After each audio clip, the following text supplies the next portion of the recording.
All right, it's 6:07. As our mayor says, U.S. Cellular time. So we're going to go ahead and get started.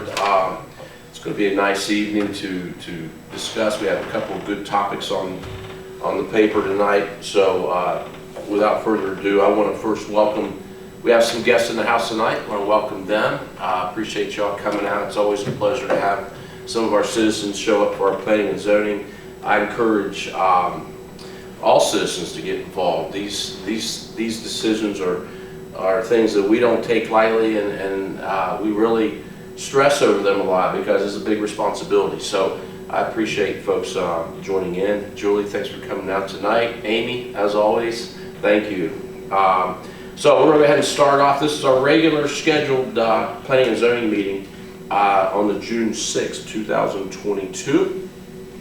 First on the agenda tonight is a consideration of planning and zoning minutes from a meeting held on May 2nd, 2022. I would entertain a motion. Move to approve waive the reading, please. Thank you. Second. Okay, I've got a first and a second with a waive of the reading. All in favor, say aye. Aye. Opposed, like sign. Thank you. We do have 3 absences tonight, but just for the record, we still have 4 here, which gives us a legal quorum. Is that correct, Amy? Yes. Okay. So we do have a quorum, so the vote is a legal vote. Next on the agenda is public comment. We do have a guest. Kyle, if you'd like to come to the podium, if you want, or you can sit in the chair, whichever way is easiest for you. Whichever way is easiest for you. Again, welcome, Kyle. We appreciate you coming out tonight. Thank you. Appreciate it. Majority of you guys know me already. Ones who don't, my name is Kyle Lehman. I'm the owner of Spider Technology Group down here on Main Street. My wife has been in the rental business for going on 3 years now. Through the whole COVID period of 2 years, it was a nightmare. We have about 7 units right now that we currently manage, which are long-term rentals. And through the period of the 2 years of COVID, we have been in the process of purchasing a residential home, which is right next to our place of residence. And its whole purpose was to be for Airbnb. So needless to say, this came down to, we were getting ready to go purchase some furniture one evening, and then I met Gary in Big Lots. And unbeknownst to my knowledge, did not know that there was a moratorium on Airbnbs. So I'm kind of here in favor of Airbnbs. I would like to talk this out and figure out how we can make this work. I watched some of the old meetings that you guys had, planning and zoning meetings. I do share the fact that there needs to be regulations on them. 90% of all Airbnbs liabilities need to be on the hosts. We use Airbnbs for our businesses everywhere we go. I mean, from coast to coast, California, all of our stuff we do. It's nice. It's really nice to have as far as families that just want to come into the lake or tourism or businesses, and they don't want to deal with the confinement of a hotel room. They get their own property, and it's fully furnished. It's nice. It's nice for families and businesses. So I'm here to just basically I'm going to talk this out, figure out what we can do to not just put a hard ban on it, but let's find something to meet in the middle and figure out how we can make this work. Because it's, like I said, it's a rental business. It is income for us as well. So putting a hard stop on it really would hurt us. So, Okay. that's about it. Anybody have any questions for Kyle? What kind of regulations do you think we should be considering? So they actually went ahead and printed these out. Airbnb themselves is very stringent on what type of regulations. Can I give these guys? Sure, absolutely. So these are directly posted from Airbnb's rules, and this is just basically showing you the moderations of what type of zoning rules that they want you to adhere to as far as local governments, municipality governments. It's almost like a code of conduct for the hosts. They are very, very strict when it comes to their hosting policy, because in theory, the hosts are either going to break their business model or they're going to make it thrive. So they really put a lot of emphasis on the hosts doing their pre-background checks of their tenants that are coming in. And then at the same sense, they're just basically making sure that their business model is being upheld through their hosting properties. To your question, I did see one of the council members on the last council meeting had made a recommendation bringing the fire marshal involved. Occupancy permits, I feel like that's huge. If you have a rental that can only rent 6 people or sleep 6 beds, you shouldn't have 25 or 30 people in the house. And going along with what had happened with the incident on Main Street, parking. I mean, if you've got a property that can suitably park 2 vehicles, you shouldn't have people parked all the way down the road. So I think we're, as far as moderation goes, I think we should get to the point to where, as far as regulations, why don't we hold the hosts accountable for these ordinances or these regulations instead of just stopping it altogether? And I think if the majority of the hosts or the landlords, come to play with this, I think we could come up with a good plan of action moving forward. How do you think, how should we limit this activity? I mean, the sky's the limit, I guess, but what do you think is reasonable? It's a good question. That's part of the reason why I'm here as well. Well, we need input from you guys, both sides of this thing. So, I know as far as personal experiences with Airbnbs and out-of-state travel, every time I book an Airbnb, within 24 hours, the host is required to reach out to the tenant. They instantly, the first questions they ask, how many heads, how many people are going to be in their properties, how many vehicles are going to be on the property, on the premises. And then at that moment, if you do not answer what they have in their guidelines, you're rejected. I mean, they will instantly decline your request for a reservation. So as far as setting guidelines on a municipality level, I wouldn't know where to start there, because I've only done it so far to the point as being on the tenant side of things, not on the renters or not on the host side. And like I said, this is our first go at this. Okay. So. That's obviously some, the type of thing that some municipalities have done is limit, the occupancy Right. at a particular site on the property. Right. So I think that's something Yeah. makes sense for us to consider. Right.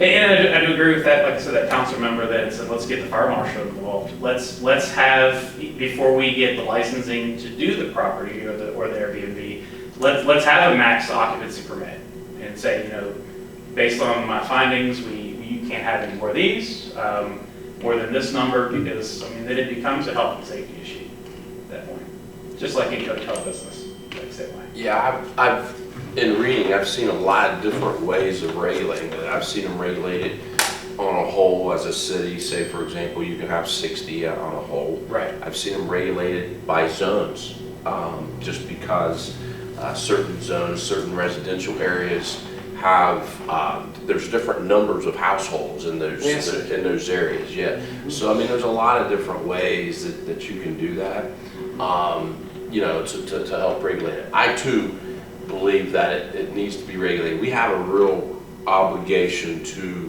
our citizens to protect our neighborhoods. Right. and things of that nature. What's your feeling on when I look at Airbnbs? I may have erred just a little in my first thought process of Airbnbs. I did not use Airbnbs, haven't used Airbnbs. But prior to me getting, I think now I can go teach a class on Airbnb. Right. I've certainly done the homework on it, and I've spent hours and hours on this subject, and I think I've read about every comment in the world out there. But at the end of the day, what I've convinced myself is Airbnbs is more like a hotel than a rental property, a long-term rental property, in which I have some rentals like yourself. That's why I think that at the end of the day, I think that our commission, if we move forward with this, we would probably see some of the same, I don't want to call them restrictions, but regulations, because I hate the word restrictions. I don't like the word restriction, but regulations that the hotels fall Right. under. And some of those are, you know, the local health department, our local health department. I don't know if it's a statewide thing, but our local health department, you know, they do come out and audit or look at those properties on a regular basis, either quarterly or once a year. They do an inspection and make sure that they're okay. I think you've mentioned on the fire department and those regulations. I think those are all wonderful because we not only have a obligation to our citizens, but we also have an obligation to the folks that are coming in and going to use those properties to make sure that they're safe and that everything is okay. I've learned a lot. It's a wonderful topic. I'm glad we got into it this early in the game. Right. You know, I can tell you that I have educated myself to a level that you know, I'll just come right out and say, you know, I'm in favor of Airbnbs with the right regulations. Right. I think it's definitely worth talking about because not everybody will be in favor of that. So that's why we live in the United States and where we all have some decisions and things of that nature. But when I look at an Airbnb, I think a successful Airbnb in Summersville is when we can have a property that we can, I'm going to go ahead and call it rent, like an Airbnb. And the neighbors don't even know it's a vacation home. Correct. You know, and I think that is where I'm headed to. Yep. Can I regulate it to that point where if the next door neighbor to Jim has an Airbnb that when people are staying there, he just feels like it's neighbors. It's not a vacation home where, you know, the tiki torches come out and the parties arrive, okay? And hey, we do things in our yards. I mean, we play cornhole, we play games, we do a lot of things in our yard that I think vacationers enjoy doing. So that is sort of where I am. I'm in a position to, can I regulate? And I hate to regulate things. I just hate it. I hate to tell a landowner what he can and can't do with his property. I struggle with it. That's part of government that I really struggle with internally. But this is going to be a great conversation. I don't know where we can get to today or tonight, but because it's a big decision. But I do know that there's a lot of folks like yourself that have investments, Right. And it's not something we can drag our feet on. We're going to have to address it, you know, educate ourselves on it, and make it, at the end of the day, make a good decision. Yeah. So I appreciate again that you're here. Absolutely. I know Mr. Cook has spoke before too, and I certainly appreciate that, and I know this commission appreciates that. Sure, gotcha. Anybody else have anything that you'd like to say or add? Hey Gary, Steve here, just to kind of echo a little bit. Sure. I don't feel that City Council or Planning and Zoning is saying a ban on Airbnbs, as Robert said Mary Jane said in the last meeting, that it is kind of the way of the future. And I feel that we as a governing body of the City of Summersville, we got to do something quick to decide what we want to do, how we're going to proceed, how the regulations are going to go, just for business owners like Kyle who have invested in this. And he's not the only one in the Summersville area that has an Airbnb, Vrbo, whatever you want to be. I mean, it's got to be universal language for any type of business that's going to do this for a vacation home, especially if we move into the new park destination that we just got. So we've got to make sure that, echoing this again, that our citizens are our foremost concern with regulations. And I think if we set those, that this is obviously something we can't do tomorrow, which obviously we could. But just for the fact of occupancy, parking, noise, safety, we got to make sure it's all done right. And that way we just don't do it. I think everything that we discussed tonight is on the right track. And I hope we'll get something lined up for folks like Kyle who have vested interest. So I don't think I'm with you. I am not against this type of property in Summersville. I want to make sure we do it the right way, whether it's by zones. We have different regulations for those as well. So I just want to make sure we do the right thing by our folks in Somerville, by our residents. So I think we're on the right track. Had some good dialogue and conversation. Kyle, thanks No for problem. coming down and speaking. Thank you. Thanks, Stevie. Appreciate those words. Thanks, Kyle. No problem. Thank you guys. Anybody have anything else you want to share? Just that we have to have some kind of regulation, because there's, besides Airbnb, there's several other companies that do it. Yeah, They all absolutely. have different regulations and stuff that they, so we got to make sure we're protecting our neighborhoods. Yeah, and I think that's the beauty of what we have here. It's interesting, as I study it, you can tailor it to what you want it to be and in your own city. You know, you don't have to, everybody's not doing the same thing everywhere. You know, the folks in Summersville may see Airbnb a lot differently than folks in, you know, Charlotte, okay? So we can tailor that to fit in Summersville if we need to. But, you know, I think you do have a little bit, and I'm just opening this up for discussion, so any of you can chime in anytime you want.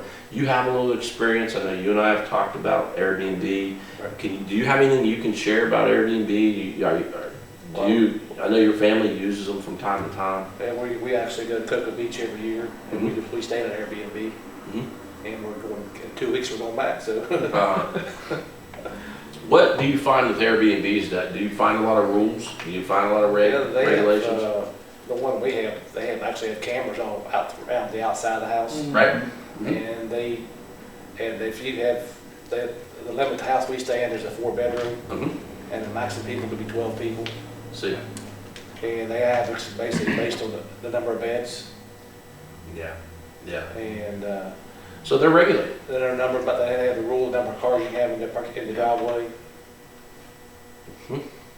So, And there again, I think that's part of, I know what Jim was saying too, or maybe it was Kyle, I don't remember, but, you know, if your neighbors can look and see that that it doesn't feel like a vacation home, you know, that means you're probably, if you have if your driveway can hold 2 vehicles and you have a garage that can hold 2, you know, that should be all you can have, is 4. I mean, they shouldn't be parking down the streets and things of that nature. I mean, that's the biggest thing that I see, and that's a concern of mine, a big concern of mine.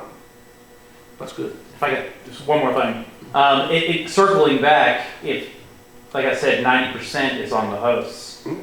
So just like in a long-term rental, you're going to do your due diligence before you let a long-term tenant stay in your place. You're going to do your background checks, you check everything else. It's the same for short-term. And the very rare scenarios that things happen, chaos happens in Airbnb rentals, is when the hosts do not do their due diligence and do their job to successfully, you know, screen through who's coming to their properties. Yeah. So a lot of liability needs to be on the host. What, just a question, Kyle, you may know this, and Tim, you might too. What penalties do they impose on hosts that do not meet requirements? Have you heard anything? They'll pull you from the platform. So you will lose your hosting rights on the platform, and they'll just pull your property off.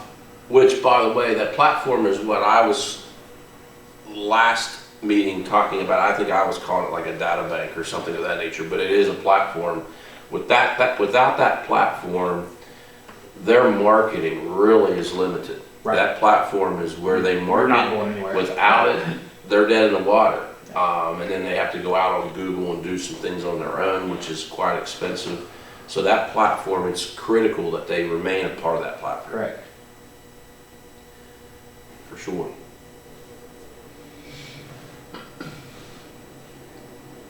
If you checked your deed restrictions to make sure you can do them. Not on Bright Mountain. There's not any. I know there was. I guess Gary mentioned there's some in Terra Estates and some other parts of Summersville, but not on the Bright Mountain area. Some cities have, you know, they require licenses. Of course, city license, state license, maybe, all that.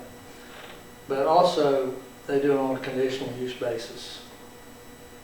Maybe set some general parameters, for for different things like we've been talking about. But then the permit goes to, involves filling out an application for, different information on it, and then it goes to another organization like BZA or something to maybe even poll the residents. And that kind of makes some sense to me because, here's why, because not all neighborhoods are the same. And for us to do something just blanket, there's a lot of differences in neighborhoods. Some of them are older, some of them are younger, some of them are, some of them don't know who their neighbors are, some of them have lived with their neighbors for a lot of years. So should that have some bearing on this? The individuality of the neighborhoods, and should that be maybe part of the process? I'm just throwing this out there for discussion. No, all of these are great, and thanks. These are great discussion points. I just want to make sure I'm clear. Sometimes when planning and zoning makes decisions on things, I've heard, like I have some rental properties that before I purchased it, the gentleman that I purchased it from, he was building a duplex, and he did it without knowing some of these rules and regs and ordinances and things like that, and he had the thing about 3/4 of the way done, and then he found out he couldn't have it. And I've got to tell not just this commission, but I know this commission knows and understands, but since we're on SCTV, it's important that our citizens come to the city building. We have folks, Amy's a great help, Dee Dee and Carol in the office is a great help. Find out what those ordinances are and what you can and can't do. But he came, Jim, if I'm understanding you right, he had to approach planning and zoning because they shut him down, okay? When they shut him down, he had to come and approach planning and zoning. Planning and zoning came back and said, hey, if you have 100% of your neighbors within so far of a stretch that agree to this, because this is against ordinance, then we're going to allow it. I think sort of what you're saying, if you have neighbors that are in agreement that it's okay, is that what you're saying? Yeah. Something of that nature? It's something that kind of lends to the individuality of the neighborhood itself, rather than just a blanket kind of thing. Because, in some situations too, there may be traffic issues, through traffic and stuff, and maybe people are concerned about that, additional traffic on their street, that kind of thing. In particular cases. One So, is 1,000 yard. 1,000 feet. 1,000 foot. I've 1,000 seen foot, that. yeah. 1,000 foot rule.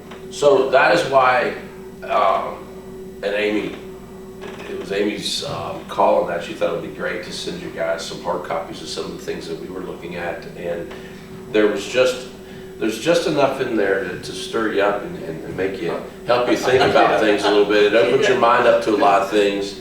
Some of the things that I saw was very helpful when you're seeing it all over the place. I mean, nobody's, this is all new to so many people, and it's hard to even get this information because a lot of these places that print the ordinances, like Amy helped me with people that print the ordinances, like Walter Drain. yeah, like a Walter Drain. Walter Drain is a company that they print ordinances for cities, and they put it in a legal form, and they get it to where it goes into a book. Those places, if you look, they only print like once a year, and this is so new that it's hard to find a lot of folks in a lot of cities that have printed. A lot of them were just done in the last 10 or 12 months, so those are very difficult to find. So it's all relatively new. So I mean that's a good comment right there. I think at the end of the day, I think what we need to do is let's discuss positives and negatives. I mean, I think that's a good place to start. And You know, I think we all know what the positives are, but can we go that route? Is that a way to go, or is it not? I mean, I don't know. Or I think it seems like we're all in agreement, but we need regulation. But what's your thoughts? Well, I know that if you get on the internet, especially in Airbnb, I mean, you get a lot of marketing hooping, hollering, I mean, smoking, I mean, it's just doing its greatest thing since peanut butter, you know? Yeah. So there's a lot of, you know. So let's go ahead and talk a little bit about what I sent you guys and how people are doing it. Let's talk about our neighbors at Fayetteville. It's interesting. Our neighbors at Fayetteville has put out a couple of different routes. They have an ordinance, but they also have an application process. And it's interesting. You know, they just did this not too long ago, and they're already saying that in the very near future they're going to make changes to it. Is that correct, Yes. Amy? So it's a moving target, but I like it. I like it. I like the process. The application process is basically just there so that they're making sure that they get registered with the state. I think that's critical. That is a way of regulating things, also collection of certain taxes, things of that nature. So that's good that they're making them do that. And then but you know, it was mentioned that it looked like they may have put a limit on how many. I did not see anywhere in the Fayetteville ordinances that limited anything right now. Are they updated? Yeah, Online? yeah, they are updated. What I sent to everybody was the latest and greatest, right? Yes. That was the latest ordinance that's been published. I know, but I mean, aside from being published, is that the latest that's been approved? Yes. I actually called the lady, the secretary from Fayetteville, and talked to her about this because I couldn't seem to find anything else. And she's the one that guided me to their form that we printed out for you. She said they did a form because that way they can keep it up better with state code better than an ordinance. So they can keep regulating their form according to state code. Yeah, and that form was in that packet that we sent you. It looks like this, and it looks a little lengthy, but I think it's well worth it as to what they're asking in there. And she said they're getting ready to even redo this form. What I like is, it's interesting as a recorder, there are a lot of people that come to us all the time and they say, I didn't know I had to pay a B&O tax, or it's just not being educated about that. Quite frankly, I'll be honest with you, I wouldn't have known either. I just happened to have them open the books up before I bought, and I said, what is this? And they said, that's a B&O tax, or a B&O. So that's how I learned about it. But it's really laid out well in their application. I mean, it talks about how you have to report to the city quarterly. So it really lays it out well. Like, it even breaks it down. You got to report January, February, and March. Then you have till a certain amount of time to do that. Then you have April, May, and June, and so on. And what you have to report, there are a lot of things that you don't typically have to report. It's sort of like the extras at a resort that you would go to. You have to pay certain taxes on the revenue of the stay, but if Kyle wanted to rent, say for example, cornhole boards, okay, that's not something that I would tax, okay? That's just a revenue stream that you would have and that you'd be able to do. So, you know, it all lays out in that, it explains all that to you in there. So to me, it's pretty nice. It's really crystal Break clear. it out, because there's going to be different taxes. Absolutely. We got our 6%, 1% B&O tax, they got our 6% hotel tax. Absolutely. They got their 6% sales tax, which you'll have to Absolutely. pay separate. And it's explained in there. I mean, it's pretty crystal clear. I do not think it's something. I think an Airbnb we're going to have to educate our folks a little bit. It's going to be something that's going to require a little more time at the point of registering, making sure that they understand the rules and regs and things of that nature. Was there anything in there about occupancy or the physical place, any kind of requirements? You know, I didn't see that in Fayetteville, but I did see it in others, like in Ohio. I think I gave you one from Ohio. Yeah, I was just wondering about Fayetteville. And I don't recall seeing anything. And what about the like approval? that. Who approves and Well, what do they use to approve by? right, it's not, right now, they're allowed to have it. So the approval comes through the application process if they've successfully completed. Registered and Yeah, paid? yeah, basically, if they've successfully done the application process, and they've filled everything out, and they've registered with the West Virginia State Tax Department, the City Council of Fayetteville has not put anything in that would forbid them from doing it. There's just nothing in there right now. Now, I there's didn't some, see anything, I just wondered if I. now there's some missed something. things, Jim, there's some things with new builds and things like that, you know, you have setbacks and things like that that you've got to consider. But just to be purchasing a place, no, I don't see anything in there. The Ohio one was fantastic, in my opinion. It almost overregulated to me, okay? But it talks about some of the things that Kyle led to with some of the safety aspects and some of the things in there. And it was, you know, it was a wonderful one. I really enjoyed that one. It was the one that looked like this. It was, theirs was in chapter 850. But you can go through that and you can see, I mean, it went clear down to a battery type smoke detector in each guest room. There shall be a 110 volt electrical smoke detector per floor protecting the sleeping areas. I mean, it goes right down through there, which to me would mean somebody would have to do an inspection of some kind, I would think. But it discusses parking, the guest rooms, the nuisance conditions. I don't think we have to do all of these because we have some ordinances in place. We have a noise ordinance. I don't think we have to address everything in here. When it comes to the property, we have ordinances that protect our neighborhoods in regards to if Tim wasn't cutting his grass, we have an ordinance that addresses that. So we don't have to address all of those. I think that we just need to tailor this, again, like I said earlier, to reflect what would be best for the city of Summersville.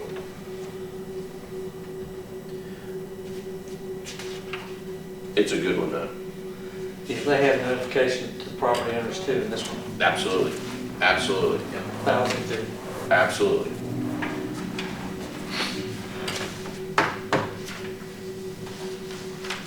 At the end of the day though, if we are going to move forward with it, you know, we'll need to sit down and discuss and put down on paper what is most important to us so that we can get it in the form of an ordinance, you know?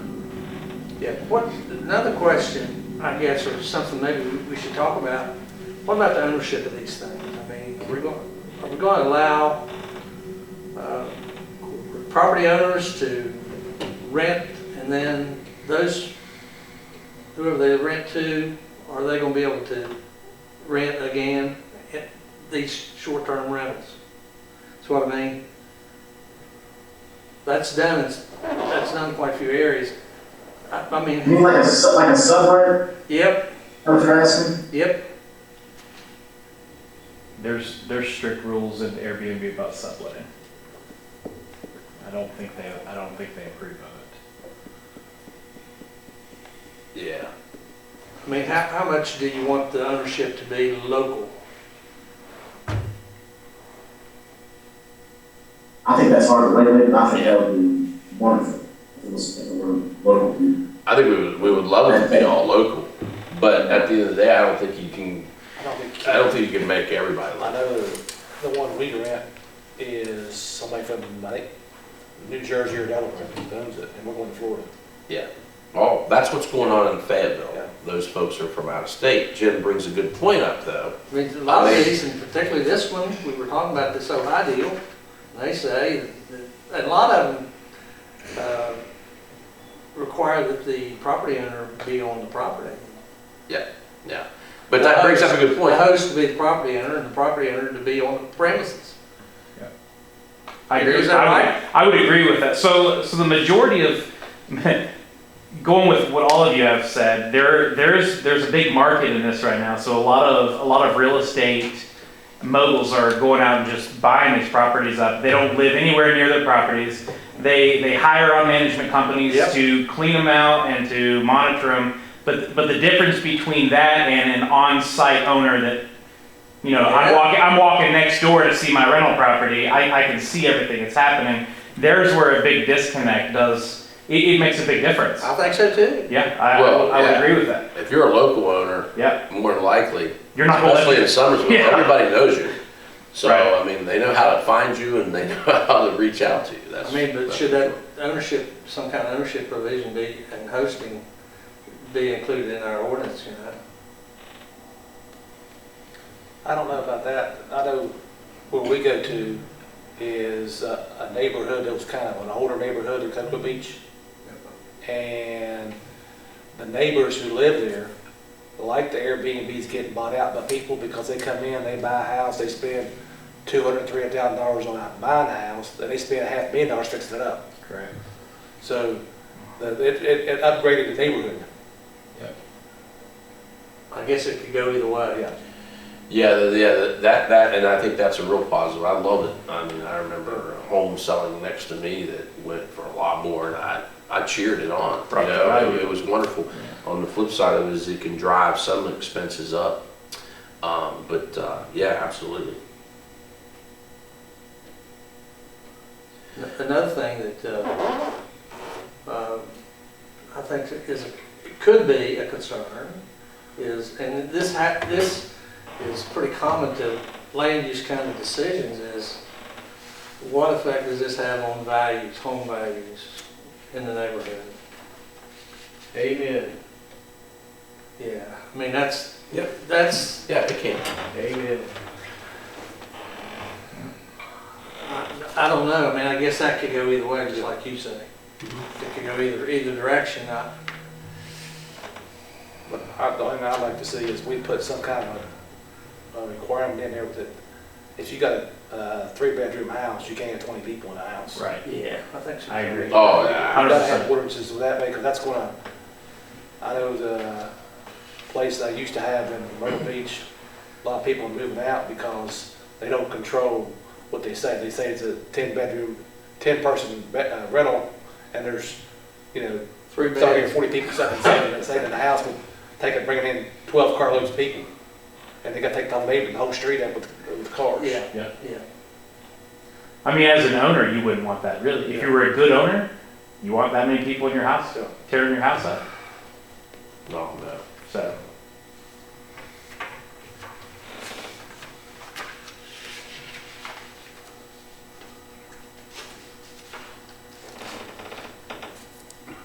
Well, there again, Jim, I agree 100% on what you're saying, what it can do to the property, but I also know that if we do it correctly and it's done properly, we should be able to regulate it to a point where it's not a disturbance and it's not an issue, to drive the cost down. And there's not very many homes on, open to purchase right now either. Should we go down the conditional use road or not?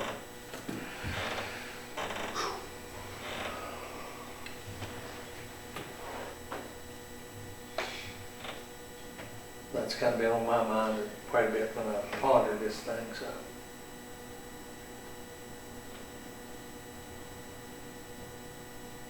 Tough road to go down. Hey, Gary, have you verified that, Fayetteville, if they have limited the Yeah. number of properties in their town? Yes. Anywhere? Yeah, Stevie, that's a great question. I've looked through theirs. I think Amy has looked through theirs. I do not see I didn't see it either. any kind of limitations as once reported. I think that may, and I didn't look at Fayetteville, North Carolina. They could be down there where they've limited. I should have probably looked at that, but I didn't. But I've read through Fayetteville, West Virginia's ordinance, and I do not see where they've limited to the number that they can have.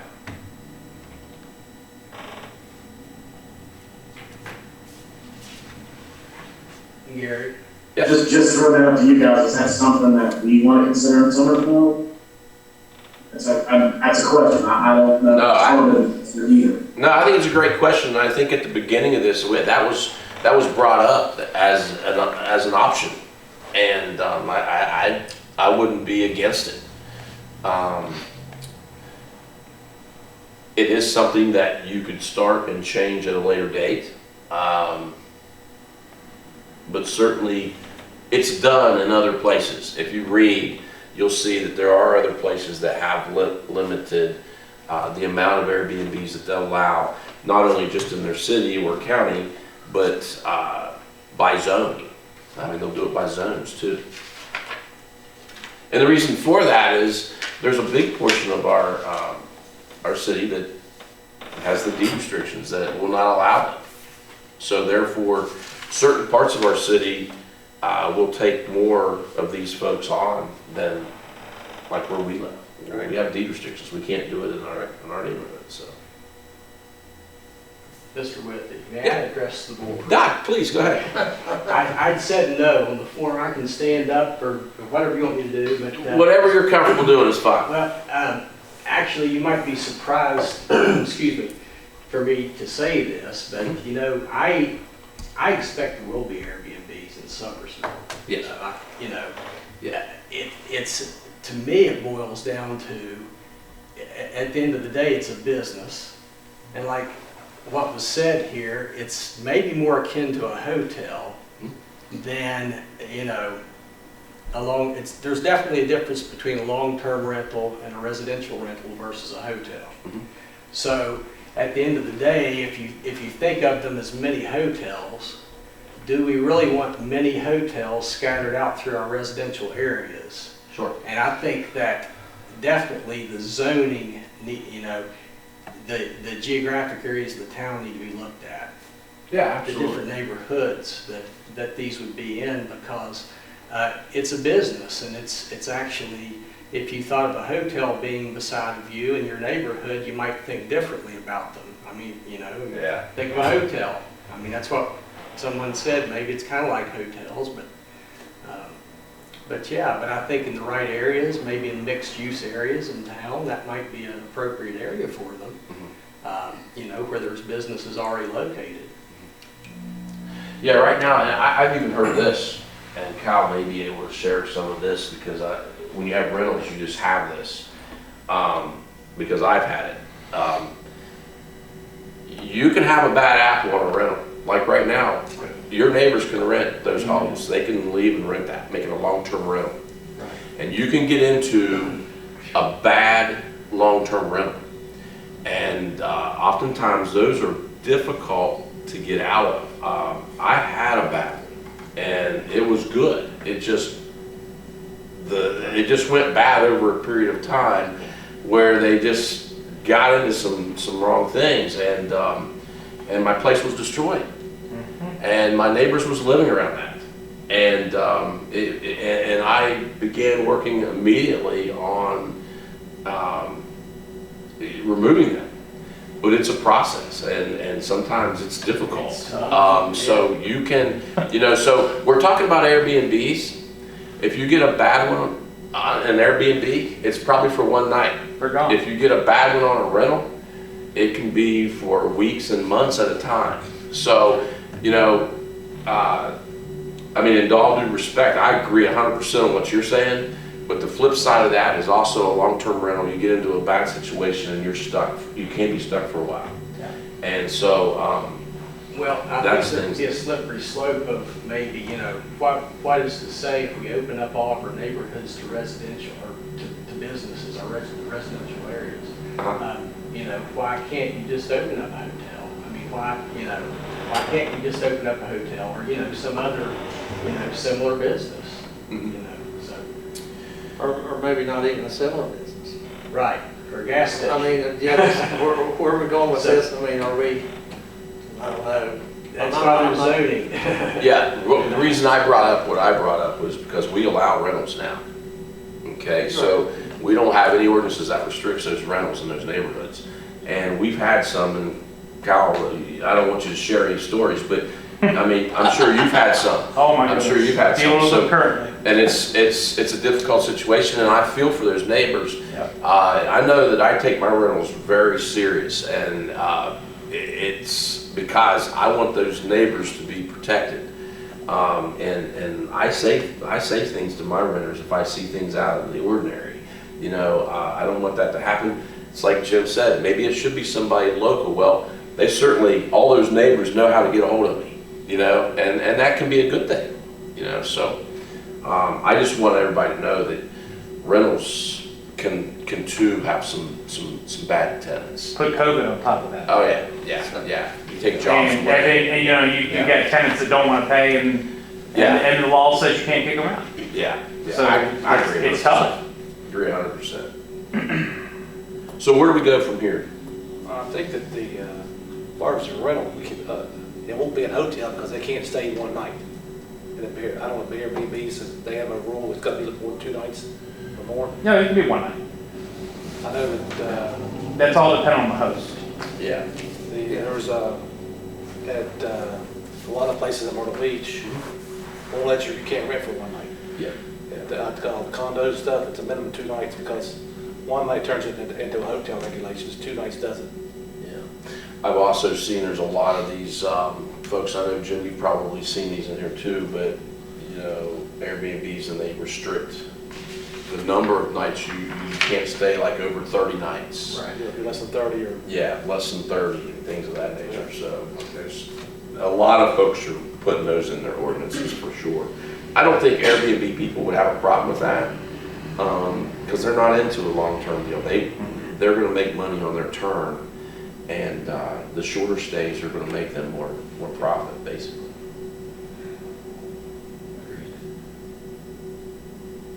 I saw in quite a few, I looked at, I did some, internet searching, but, and looked at some of the requirements, there were some articles about what other cities are doing. And, I mean, most of what you find are in big, metropolitan areas, so I don't know how relevant it is, but oftentimes there's a requirement that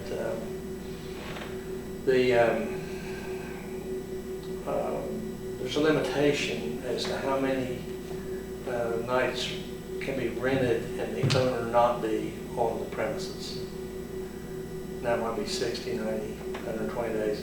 There's a variation in that. In other words, they encourage, as long as the owner's there, there's no restriction, they can rent it every night.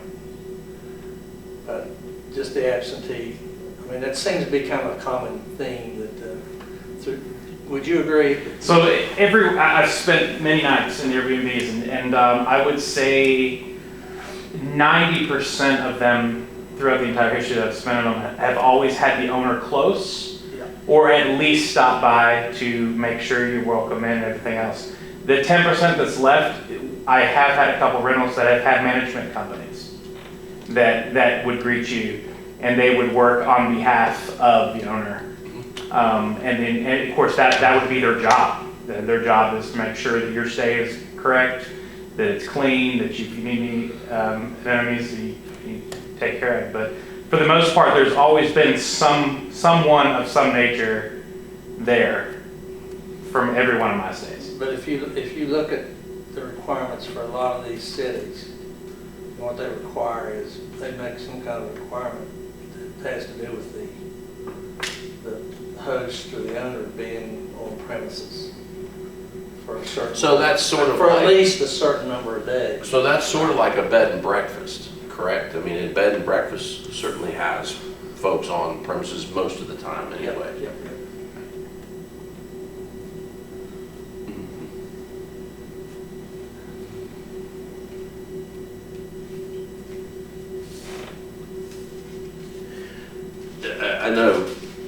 I know the work I've done. I know, Jim, you've researched, and I'm sure that you guys did too. As you researched, did you find very many cities that were not allowing Airbnbs?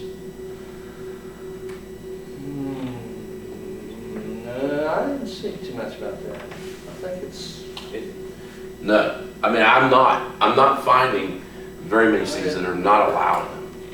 I mean, I'm just not, and I looked through those ordinances. I mean, we have a pretty nice setup where we can click easily on all kinds of cities, so we can detect and look at all those at just a click of the finger.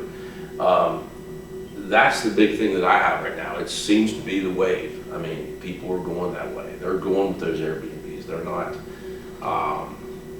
They're not saying no to them, but they have a ton of different ways of how they're regulating it. I mean, you know, and that's where I am at the end of the day. I think I'm okay. But I've got to regulate it to protect our neighborhoods, and I got to regulate it to protect. If having local owners is one way to do that, I think I could do that. I think I could live with that. I don't know that I would absolutely keep it to you have to live in Summersville to have an Airbnb. I think I might make it a little bit further out. I mean, it wouldn't be in New York, but I mean, maybe in a surrounding county, you know, or something of that nature. But I would be okay with setting things like that up. Certainly okay with the parking, certainly okay with the safety issues and aspects. I don't know that I would want to regulate cameras. I think that should be more on the owner as to whether or not they want to go to that extent. But certainly if I had one, I would want them. And I'm sure Kyle, who's in that business, would say, He will have one. and that is the beauty. I mean, you know, I can pull this up right now and see what's happening at my work, and I think that you all can do that now too. You can be on vacation and keep an eye on your house. You know, it's that easy. So I wouldn't regulate something like that, but I think that most of them are probably already doing things like that. So, like I said, I want an Airbnb that when they pull in, the neighbors think it's just folks living there. They're not there they're not really vacationing. Yeah, certainly you could look over and see California on the license plate, but you know, you wouldn't at midnight say, oh, they're vacationers. You know, so. Some cities have put that in their ordinance as well, no events, you know. Absolutely. No parties. No partying after certain hours. Absolutely. No corporate gatherings, no Yeah. weddings, no. And I think owners, for the most part, want that. Yeah, we don't want that in there. Yeah, yeah. Mr. Withy, I'd like to say Sure. one thing to that. So Yeah. going back to the hotel analogy.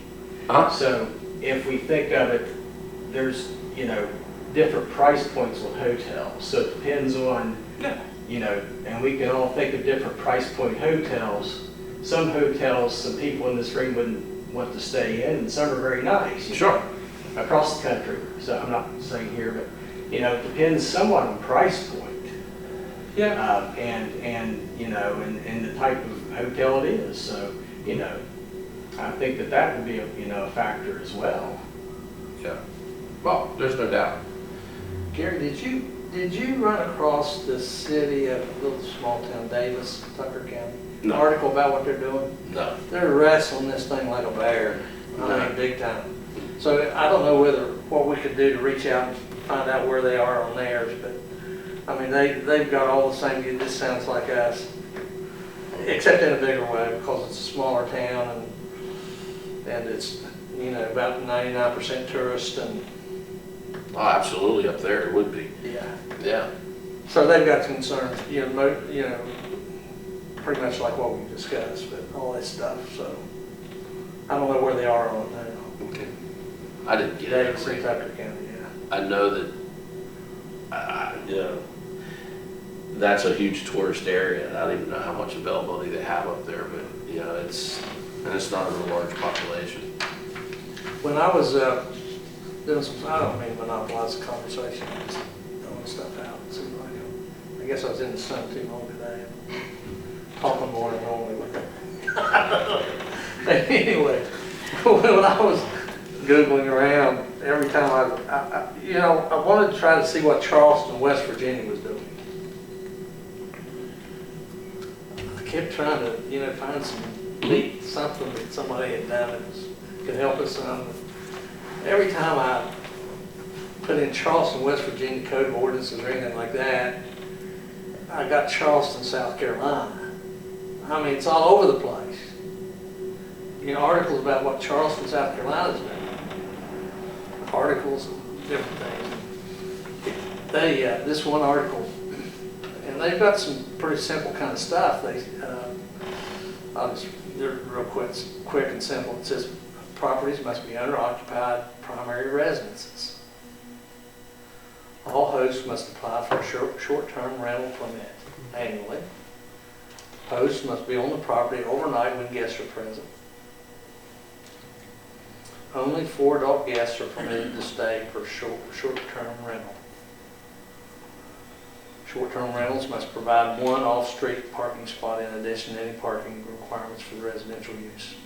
And then there's insurance, like $1 million liability insurance. So they just have some fairly simple things like that. But again,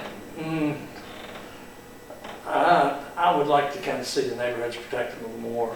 And I don't know how to do that unless we do it on a case-by-case conditional use kind of basis or something. I don't know. Also, one other thing, I will shut up, I promise. I don't know whether you guys ran across this, Kyle and I were talking about this previously, but if you've looked at the home rule regulation, and that is West Virginia Code 8-1-5A. There's an item in there that deals exactly with this. It says municipalities may not prohibit or effectively limit the rental of a property in whole or in part, or regulate the duration, frequency, or location of such rental in whole or in part. A municipality may regulate activities that arise when a property is used as a rental, provided that such regulation applies uniformly to all properties without regard to whether such properties are used as a rental or used as a rental. So whatever requirements you put on a short-term rental, you got to put on A long term. Yeah. Yeah. So that's the provision, home rule, and that's what the city of Summersville has applied to be a home rule city, or is in the application process. Right. So that's going to come with, if we vote to be a home rule city and are approved, then that automatically comes into play. So that is good for the Airbnb folks, It is. big time. Yeah. So I don't know whether this is a moot point or not. I mean, I was doing all this stuff or not. I thought about this as, whoa, you know, what the, maybe we're just kicking this dog too hard, you know, or something, you know? Well, I think that's what happened to me. I mean, I initially said no. You know, the first person I spoke to was my own wife, and she said no. So the more educated I got on it, and the more I spoke to her, if I went over to her right now and asked her, she would say, I'm okay with that. But they are going to have rules, right? So, I mean, I think that's what we're getting to. So, like the mayor, I have an hour rule, you know? Okay. Here's the thing. We had 3 absent tonight. 3? Yeah, 3. I don't want to sit on this very long. I mean, I'm going to ask this commission to meet back, and I don't like doing this, but I'd like to meet back in 2 weeks. I would like to, you know, sit down and get a little bit deeper into this. I'm not going to ask anybody tonight, but I think we need to not put this off too long. Continue working toward an answer. How do you all feel about that? But the thing with this is just what Jim brought up about the home route isn't a moot point. I feel that way right now. I mean, I do. I feel that we're to that point. I mean, I mean. We're down to If you regulated. I still mean, that's have to basically do where it, we yeah, are. that's what I was gonna say. Yeah, If you have to do it to be involved in the home rule, then you still can regulate it. yeah, You absolutely, just, absolutely. you just really got no choice. Right. Or walk away from the home rule. Yes, Yeah, it comes with it. Absolutely. This home rule thing's been amended, I guess, several times. Yeah, so I just pulled up the last one, which was SB 4, which is That's back. it. Yeah, SB 4, the Absolutely. governor signed it in 2019. And it's clearly, if we are a part of the home rule, then there is an absolute zero tolerance on no ordinances towards any Airbnb rentals. absolutely. And I mean, that's Rentals, Right. period. rentals, anything Rentals. rentals. Rentals, period. And that's a game changer. Yep. But if you gotta be fair in all rentals with the home rule, this could help in situations like you were discussing about having bad tenants. Absolutely. Your Correct. regulations Oh, yeah, you put on correct. could really help you. Absolutely. I agree. 100%. So we couldn't even regulate it to the point, let's just say you have a neighborhood and from the entrance to the neighborhood to the whole thing, you had 500 houses. And you could say, okay, we're gonna allow 1%, which would basically be 5 houses in that neighborhood. If you're under home rule, you can't do that, correct? Correct. Correct. If you're under home rule, the deed restrictions would be lifted. So that's something we're gonna have to take a hard look at. I don't see how it could matter with the deed restriction. It's clear, it states it in there. I think the deed restrictions will supersede that. I do too. Absolutely. I think in the court, your deed restrictions are gonna always supersede that. So I'm not too worried about that. I mean, with that information, I think our next step is to sit down and discuss an ordinance that we can put together that would be regulated to what we could do. Yeah. Do you agree with that, Jim? I think we're okay. I think of course, I don't know what the pleasure of this commission might be, but, what we did with ordinances, in prior times, some of the ordinances we did, we had working days to do some of that stuff and just hash it out, just bit by bit. And I don't know whether that makes any sense or not, or whether to try to do it in a, Do a work session, you mean? yeah, rather than do this. I think it needs to be, I think it needs to I be. think it's more productive, probably. It is, because you're dealing with one thing, you don't have a time limit, you sit down and you deal with the problem. So it's, maybe. Can we do that in Maybe that 2 kind of weeks? approach would work better, I don't know. Yeah, Can we do that in 2 weeks? yeah, because it's not really a regular meeting. Right. It's just, Work session. yeah, Can we do that in 2 weeks? I can. Okay. 20. So one final request, speaking on time, I mean, we put a lot of money into this investment. Absolutely. I'm losing money every day. Absolutely. And it's with the summer going right now, this is prime tourist season for the lake. Just keep that in mind, please. Absolutely. Yeah. And again, in all due respect, I certainly, I feel your pain. Right. I feel it, man. I really do. Yeah, I know. We just have such a responsibility. But typically, we wouldn't be meeting back in 2 weeks. This commission really meets once a month, sometimes even less than that. So I think coming back in 2 weeks, okay? So in 2 days I'll be out, the 19th, 20th, 21st, I'll be out there. Amy, you pulling up your calendar? I did, and the 20th is West Virginia Day, we're not even open that day, Okay, it's a holiday. that's the 20th. That's why I'm out there. Robert gets a holiday. Does not have to be on a Monday.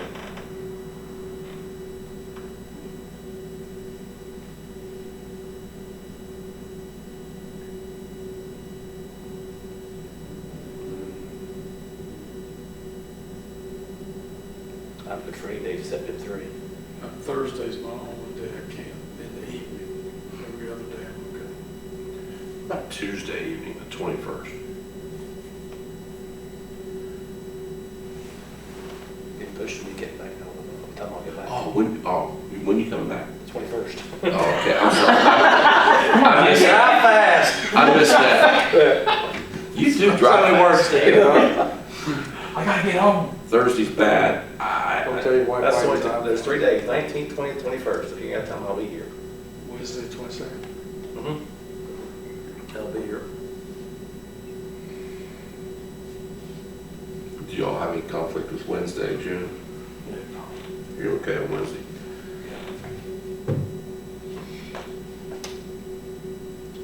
Day, even, whatever.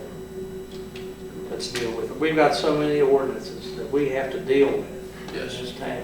We gotta have some movement. To have movement. So, let's have a meeting Tuesday, or Wednesday. Sorry, keep saying Tuesday, Wednesday. 6 o'clock. The 22nd, 6 o'clock. And let's come with the idea that we're gonna work toward something with regulation. You okay with that? Okay. The reason is, I want to, and I appreciate you guys doing that. I don't want to wait a month because the process itself, Amy, you could probably speak to this better than I can. But say we were to decide on something on Wednesday. Okay? The process after that, you still have to have public hearings with this commission. Yes. Then you go through the process of a vote, and then it goes to the county, or not county, sorry, I'm not gonna do that to you, Craig. Goes to the city council. We welcome all these meetings. Yeah, you want them, don't you? Then it goes to the city council, and they have to have a public hearing, correct? Yeah. Two of them or 2 one? readings. 2 readings of it. First reading, second reading. So, I mean, the process is long, that's why I'm trying to pull this back together quickly.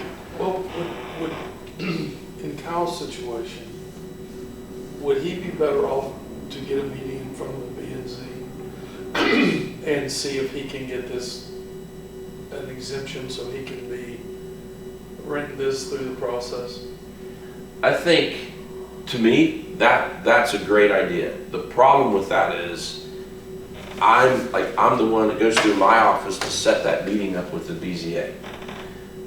I struggle sending something to the BZA that we do not have an ordinance on. Yeah, they can't, They because can't they don't have rule on ordinance. They can't rule on Well, it. but you have a moratorium, they can't rule on a moratorium.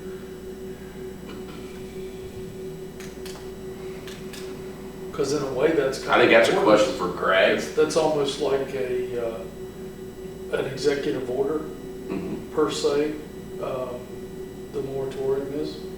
So, I mean, he could request an appeal of that moratorium for his certain situation.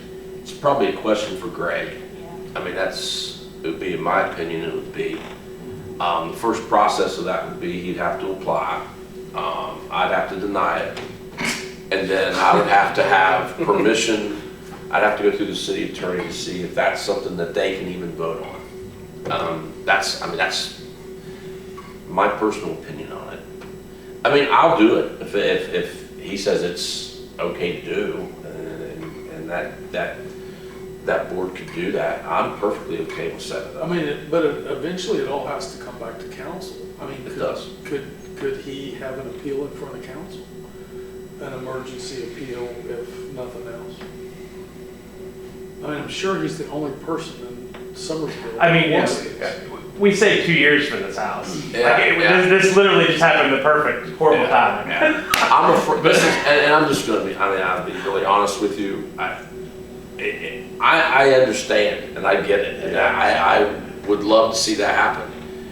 But this is about ready to open Pandora's box. I think, I'm not sure, I think where there's other Airbnbs operating in the city limits of Summersville.